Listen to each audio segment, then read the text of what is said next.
un an du dépôt des candidatures à l'élection présidentielle du 12 avril 2026 au Bénin, la Commission électorale nationale autonome Sénat est en pleine préparation pour assurer l'organisation du scrutin. 102 682 agents seront mobilisés, incluant 600 coordonnateurs d'arrondissement, 2000 assistants de coordinateurs, 82 points focaux et 100 000 membres de bureaux de vote à travers le pays. C'est une enveloppe d'environ 15 milliards de francs CFA qui devrait être décaissée pour en partie assurer la formation et la rémunération des agents électoraux selon la Sénat.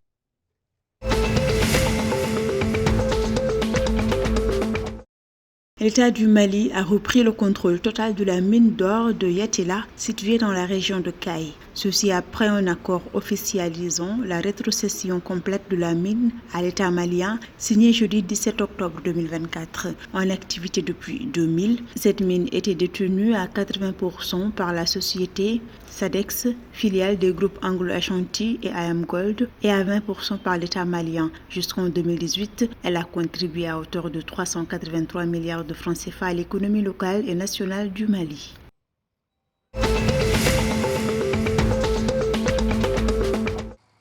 La production minière au Sénégal a enregistré une baisse de la valeur des produits entre juin et juillet 2024 selon les derniers chiffres publiés par l'Agence nationale de la statistique et de la démographie ANSD. En juillet 2024, la production en valeur de l'atapulgite, de l'or, du zircon et du sel iodé a connu un repli par rapport au mois de juin. La valeur de l'atapulgite enregistrée au mois de juillet 2024 est de 136,8 millions de francs CFA, soit une baisse de 45,4% en valeur mensuelle, 40 178,6 millions de francs CFA avec une baisse de 15,5% concernant l'or, 3 394,2 millions de francs CFA, soit une baisse de 4,2% pour le zircon et 628,7 millions de francs CFA avec une baisse de 12,7% pour le sel iodé.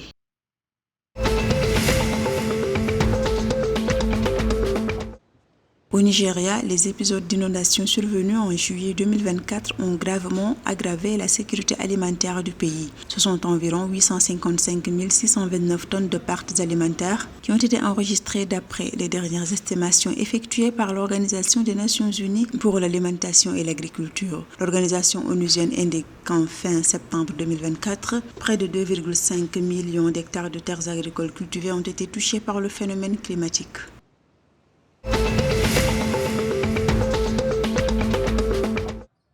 Ancien joueur du Paris Basketball, Ismaël Kamagaté a décidé de revêtir le maillot ivoirien et de changer de nationalité sportive. Le pivot de 23 ans, qui a débuté sa carrière professionnelle en France, a annoncé sa volonté de représenter la Côte d'Ivoire, pays d'origine de ses parents. Malgré ses 3 sélections en équipe de France de basketball, Ismaël Kamagaté ne rejouera pas en équipe de France. La Fédération française de basketball a accepté de libérer le pivot de Thornton.